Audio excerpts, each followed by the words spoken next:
Hi folks, this is Vince with Dad's Gaming Addiction, and today we're going to quickly check out Wormhole. This is a board game that supports 2 to 8 players. It's for ages 12 and up, and the average play time is about 30 to 60 minutes. This game is very, very simple. You can see here the number of contents in this particular game, very short. This is sort of like the reverse of Grabwell, if you've ever played that game. In Grabwell, you started at the center and you were trying to escape by going in a circular manner around the board using elements to get to the wormhole and escape first. The first person to get there would win the game. Well, this is a reverse of that. You're trying to be the last one standing. Players start on this start area over here. They roll one die at the very beginning of the game, and they move that many spaces toward the center. After they're done moving, they pick up a card, resolve its effects, and that's that. Now, the number of dice you roll as you play the game can increase or decrease depending on your weight. Every player starts at 100 mass, which is equivalent to 1 die. For every 100 mass that you have, you add an additional die to your die roll. So if you have 100 mass at the beginning of the game, you're going to roll 1 die. But let's say you get to the point where you're at 200 mass. That means you have to roll 2 dice on your turn and move that many spaces. So the heavier you become, the faster and faster, you end up heading toward the center of the board into your doom. And again, the last player standing will end up winning the game. So let's take a quick look at the components here. This is the box. This game came from the Game Crafter, so there is no box insert. It's just this here. You've got 6 of these black 6-sided dice. You've got some other player tokens here. I've got 4 on the start space. There's 4 other colors. Again, this game supports up to 8 players, which is pretty awesome. So it makes a great party game. Then you've got a deck of cards over here. It's off camera, but there we go. But some of these cards are different. There's different colors in them. The blue ones are weight cards. They add mass to your ship. Whenever you draw these, you put them down in front of you, and you keep a running tally of what you have. And again, for every 100 mass you have to add an additional die to your die roll. There are green cards, which you can add to your hand, and you can play these whenever you want to. If you would take on mass, give it to the player behind you instead. So these cards can be used to help you in some fashion. The red cards are event cards, and you have to play them right away.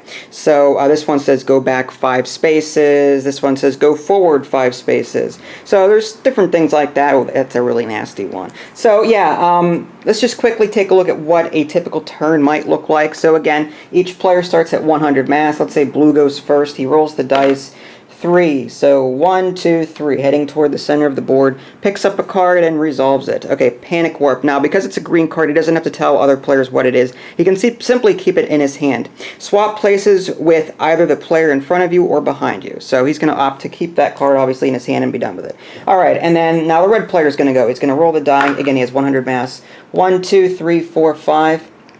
Alright, so he's going to draw a card, lighten the load, give your smallest mass card to the player behind you, and so on and so forth. I think you get the idea. Eventually, players are going to be rolling dice, and, they're going to be moving along like this. They're going to be acquiring much more weight, so they're going to be, rolling, say, 3 dice as opposed to 1, and that just hastens their doom as they're heading toward the center. And again, the last player to reach the center of the board will end up winning the game. And that's basically all there is to it. The instructions for this game are incredibly simple. This is all it is. There's not even a backside to this sheet. It's a how to play, how a turn plays out, part 1, part 2, part 3. Then you've got the type of cards over here, and then the game content. So very simple to play. Again, it takes about half an hour or so, a little bit longer if you have more people playing.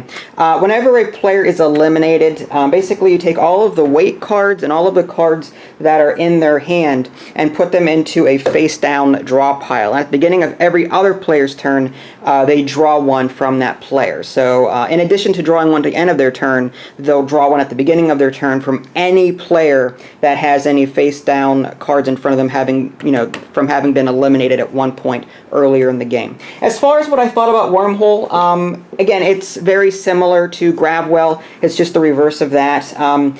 There's not as much strategy in this game as there is in Grabwell. In Grabwell, there is a drafting process. In this game, you're at the mercy of whatever you draw from this deck. As I showed you, there are various weight cards. So let's say that on my opponent's turn, they just happen to keep drawing green cards, and it just helps them out. Whereas on my turn, I keep drawing go 5 spaces forward, or let's say I'm unlucky and keep drawing these wait cards. So you're at the mercy of this deck, and it's very random that way. So there's less strategy, and there's I don't know, there's more of a luck element to this, and that can frustrate some players. As long as you go into this game with the mindset that you could lose, no matter your best intentions, like you try to go into this thinking, okay, I'm going to play my cards at just the right time, and I'm going to win this. It's probably not going to happen, because again, you've got these cards that are random, so you may not get a green card all the time. So let's say on 5 turns in a row, you end up getting these 50s or 25s or 75s, and you end up having like 5 dice where other players only have 2 or 3. There's more that there's a really good chance that you're going to be eliminated. So Lady Luck is definitely someone that you're going to want to be friends with whenever you play this game. So that's one of the minor gripes I have. It's not really a gripe, but it's something to be aware of. The other gripe I have is the price. It's $40 on the Game Crafter. I myself think that that's too high. Grabwell, I think, retails for about $25 to $30 on Amazon as of the date of this posting. So, and that the price is going to change based on supply and demand, obviously. But I think $40 is a little bit too much to ask. I mean, again, the game's content's not very big. You've got one game board, 100 cards, 8 pawns, 6 dice, and 2 roll sheets. Why you need 2 roll sheets, not exactly sure. The game did come with 2 of these things as opposed to 1. Not exactly sure why you need 2 roll sheets. Maybe it's for someone else, maybe let's say that, you've got 4 people on one side of the table and maybe 4 on the other side, and you're trying to keep track of the rolls while, instead of one person being in track of the rolls, 2 people can be in charge of the rolls. So, yeah, I don't understand that part of it, but anyway, it's not a bad game. It's very random and luck heavy, and it's a little overpriced. But other than that, it supports up to 8 players. So no matter what the size of your family, unless you've got like 15 people living with you, like, let's say you're the Brady Bunch, for example, okay, then you might have a problem trying to get everyone down at the table to play this game.